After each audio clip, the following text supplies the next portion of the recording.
O mechela mi kekele boyin pe subojo bodo. Aponda tinta edo kanta ebona itwe. Aitwe mayon do peta ou tata vose se weyin. Mi veyin be subojo bodo. Kepe Ramadan. Les péras ou rambodono yigbe tubojo bodo. Anambolo si sende bumena yitoe.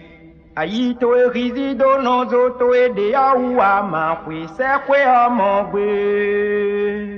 Mi vayigbe tubojo bodo. Kebe Ramadan. Avirun kanwe bodono yigbe tubojo bodo. Ado faka ado fosa bona yitoe.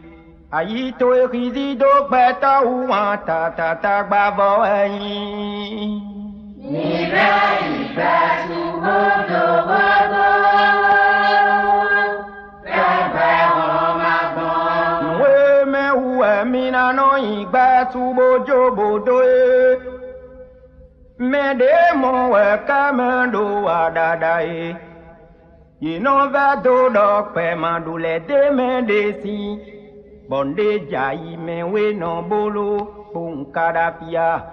Ale pega una ti me nu mindo. We bodo poeti da lonu seti bodo pajabo. Me de jawe ke me wa lo no wana ikoto de me ta. Sama hi funfun to e bonu no zo to e. Di akwe akwe no babubu tonke. Adona lanwa todo po wila zonjije. Lobo kwe sava kun yikpon. Azonda todo po wila zonjije. Pokwe sava kun yikpon. No akenu bi se da son kome. Ka fala lo no ye mi bono kandu do peche eko gba ewu. Mi loko yinbe subojo bodo.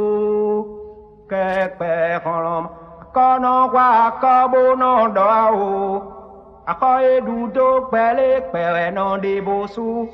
Wa ise asonza jigbolo do de o. Ye ma de me gale pe kan u kano. Gbedo ya nu pe me che gbato. Un chese omi keke le jala nu.